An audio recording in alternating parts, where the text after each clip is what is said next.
কসবা কাণ্ডে গতকাল কেন্দ্রের ফ্যাক্ট ফাইন্ডিং টিম বাংলায়, কি বলবেন? না, ফ্যাক্ট ফাইন্ডিং টিম যেটা বেঙ্গলে এসছে এটা কেন্দ্রের নয়। এই ফ্যাক্ট ফাইন্ডিং টিম হচ্ছে বিজেপির ফ্যাক্ট ফাইন্ডিং টিম। এরা শুধু বাংলায় বেশি বেশি করে আসে। এরা উত্তরপ্রদেশে যায় না, এরা মণিপুরে যায় না, এরা বিজেপি শাসিত রাজ্যে যায় না, এরা বাংলায় আসে। এরা বিজেপি এদেরকে পাঠায় যে বাংলাকে কলুষিত করার জন্য মূলত ফ্যাক্ট ফাইন্ডিং টিম বাংলায় উপস্থিত হয়। তো কসবা কাণ্ডে যে ঘটনা, নারকীয় ঘটনা, কোনো সুস্থ মানুষ এটাকে সমর্থন করবে না। এবং যে বা যারা এই কাণ্ডের সঙ্গে যুক্ত আছে তাদেরকে আমি তো বলবো ব্যক্তিগতভাবে এখানে পয়েন্ট ব্ল্যাঙ্ক রেঞ্জে ইমিডিয়েট এদেরকে এখানে সর্বোচ্চ শাস্তি দেওয়া উচিত। তাই বলবো আইনের পথে যেমন চলছে, আমি জানি না আইনের যারা বসে আছে মাথারা, তারা কি এই সমস্ত জিনিস দেখতে পায় না? বারংবার এরা ছাড় হয়ে যাচ্ছে কি করে? এই জন্য ছাড় হয়ে যাচ্ছে যে অপরাজিতা বিল আমাদের স্টেট গভর্নমেন্ট যেটা নিয়ে এসেছে সেটাকে এখনও পাস করেনি। তো কিছু কঠিন শাস্তিমূলক যদি ব্যবস্থা না থাকে তাহলে এই অপরাধ আরও বাড়তে থাকবে। যে টিম ম্যাঙ্গো যে ঘটনা ঘটিয়েছে, এদের ক্যাপিটাল পানিশমেন্ট, সর্বোচ্চ শাস্তি দাবি করি। আমরা এটুকু বলতে পারি যে এটাকে নিয়ে রাজনীতি করা উচিত নয়। যেটা চেটোয়াল মিডিয়ারা প্রতিদিন বসে যাচ্ছে, যেটা বিরোধী রাজনৈতিক দলরা তারা এটাকে নিয়ে প্রোটেস্ট করছে, সব রকম জিনিস করছে, কিন্তু পুলিশের কাজ করছে। মিনিমাম সময়টুকু প্রশাসনকে দেওয়া উচিত। তারা যে কাজ করছে, ইমিডিয়েট অনেকে অ্যারেস্ট হয়েছে, ইনভেস্টিগেশন চলছে। এই যে ফ্যাক্ট ফাইন্ডিং টিম এসে এটাকে আরও অন্যদিকে নিয়ে যাওয়ার চেষ্টা করছে, রাজনৈতিক রং লাগানোর চেষ্টা করছে, যেটা অন্তত এই কাণ্ডে কখনোই শোভনীয় নয়। যে বা যারা করেছে তারা অপরাধী, তাদেরকে অপরাধী হিসাবে ট্রিট করা উচিত। কোনো জাতি, ধর্ম, বর্ণ নয়, কোনো রাজনৈতিক রং নয়। অপরাধী শুড বি ক্রিমিনাল, এই হিসাবে ট্রিট করা উচিত। কিন্তু এখানে তো অন্য জিনিস দেখছি, মিডিয়ারা বিভিন্ন ছবি প্রডিউস করছে, এই নেতার সঙ্গে ছবি, সে নেতার সঙ্গে ছবি।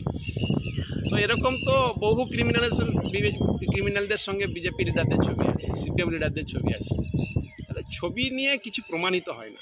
প্রমাণিত তার এভিডেন্স, তার উপরে চলবে আইন, তার পথে চলবে।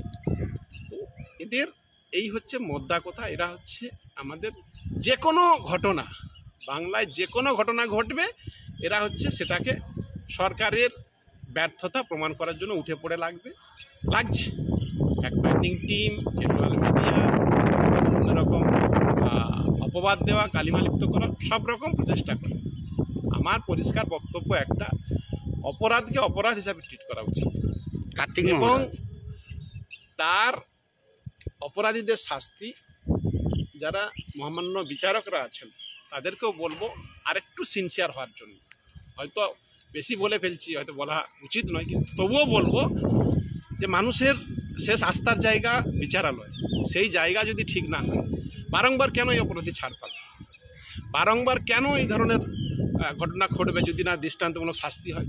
শাস্তি তো আর গভর্নমেন্ট দেবে না, শাস্তি তো কোনো রাজনৈতিক দল দেবে না, শাস্তি দেবে বিচারক। তো সেই বিচারকের কাছে অনুরোধ থাকবে সর্বোচ্চ শাস্তি যেন এই ছেলেরা পায় যারা এই কাণ্ডের সঙ্গে যুক্ত আছে। কার্তিক মহারাজ বিরুদ্ধে ধর্ষণের মামলা উঠেছে, কি বলবেন? দেখুন, এটা ধর্ষকদের শেল্টার দেয়। আমরা দেখেছি বিজেপির যারা নেতারা আছে, বিলকিস বানু কেস, সেখানে ধর্ষকরা ছাড় পাচ্ছে, তাদেরকে মালা পরাচ্ছে। ব্রিজভূষণ সিং, তাদের শ্লীলতাহানির কেস আছে দিল্লিতে, একটা বিজেপির এমপি, তার বিরুদ্ধে কোনো অ্যাকশান নেই। আমি হাতরাস বলুন, আপনি উন্নাও বলুন, আপনি মণিপুর বলুন, সমস্ত জায়গায় দেখুন, এখানে ফ্যাক্ট ফাইন্ডিং যাবে না। এখানে বিজেপির চেটোয়াল মিডিয়ারা এগুলো দেখাবে না।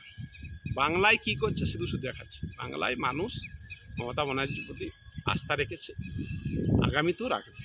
ফলে যারা এই চক্রান্ত করার চেষ্টা করছে পারবে না। অপরাধকে অপরাধ হিসাবে ট্রিট করা উচিত।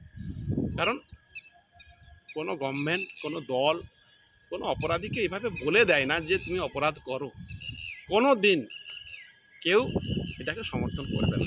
যে ঘৃণিত, যে জঘন্য কাজ এরা করেছে, মানে ইমিডিয়েট তো এখনও এর শাস্তি আমি তো বলবো জনসমক্ষে হওয়া উচিত, ফাঁসি হওয়া উচিত জনসমক্ষে।